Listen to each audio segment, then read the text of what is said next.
Quel est le sens de ma vie? Pourquoi être en vie? Et quelle en est son importance?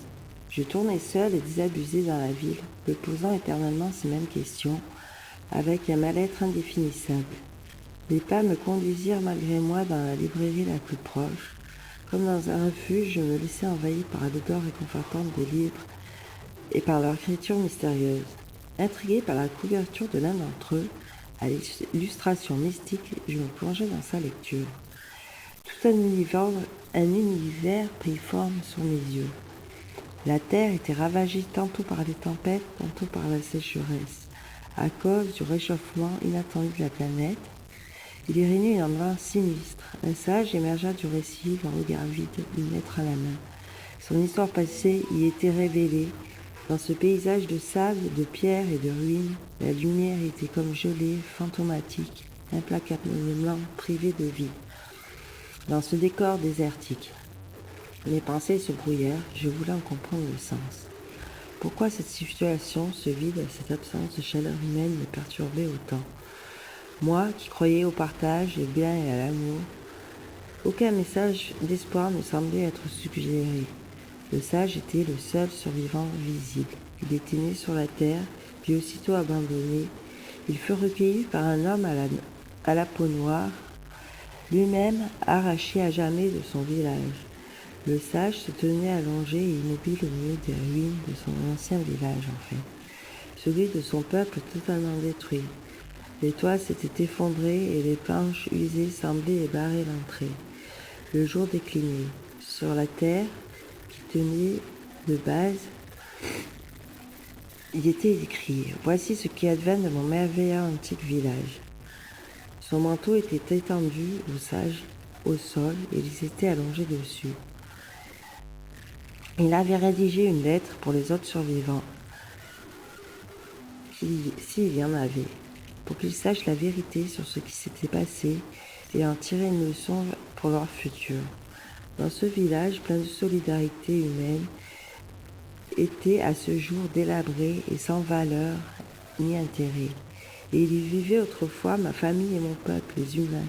Et l'histoire commençait comme dans un rêve.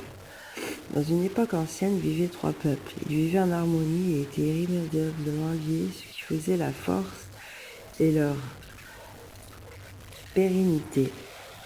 Parmi ces peuples, il vivait le peuple de la terre, symbole de fertilité, le peuple du ciel avec les êtres de pouvoir magique, symbole de la liberté de penser. Le troisième était celui de l'eau, symbole de la vie. Le sage qui faisait partie du peuple de la terre, les 3 peuples vivaient en parfaite harmonie à ce temps-là. Ces peuples vivaient tous en symbiose et en paix dans leur environnement luxuriant. Chaque être avait son rôle et son indépendance à la fois. Les humains étaient épanouis et heureux. Un jour d'automne pluvieux, tout bascula pour plonger le monde dans le néant. Ce jour-là, alors qu'un terrien vaquait à sa contrainte quotidienne du nettoyage et à l'intérieur du village, il découvrit un mystérieux trésor comme tombé du ciel, aux couleurs multicolores de l'arc-en-ciel.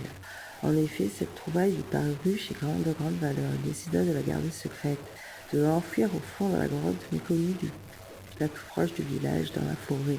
Il préférait ne pas en parler aux autres villageois pour éviter de le perdre et surtout pour éviter les jalousies et les convoitises.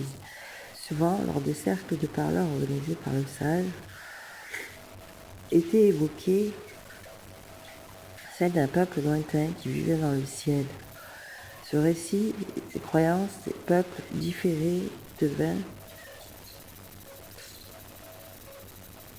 sujet de questionnements sur l'origine du monde. Ce trésor tombé du ciel était constitué de pierres précieuses à force magnétique qui poussaient l'existence du peuple désert à vivre. La disparition risquait d'influer de façon dramatique sur l'harmonie et l'énergie de ce peuple, de la communauté. En effet, ce peuple réagit, le peuple du ciel réagit et crut à un complot de la part des humains. La disparition du trésor mettait la survie du peuple en danger. Le pouvoir des pierres précieuses constituait à renouveler l'énergie vitale de chaque être. Si les hommes leur avaient dérobé, ils méritaient une guerre sans merci. Le peuple du ciel attaqua donc celui de la terre avec violence et destruction. Voyant cela, le sage et à la vie unanime de son peuple décida d'enfouir le trésor au fin fond de l'océan, le remettant aux mains du peuple de l'eau, dans l'espoir d'un retour à la paix qui était essentiel pour la vie des peuples. Le peuple de l'eau avait le pouvoir puissant et divin qui pouvait chasser et détourner les imprimeurs et les envahisseurs par leurs chants de séduction illusoire. Le chaos dans le monde était déjà là. Mort et destruction mettaient le monde entier en péril. L'équilibre entre les peuples pouvait-il revenir, et pour combien de temps? Le sage s'endormit, des rêves plein la tête, avec l'espoir de renaissance d'un nouveau monde, plus harmonieux et équilibré. Mais comment y arriver? Et cela peut-il durer? Et combien de temps?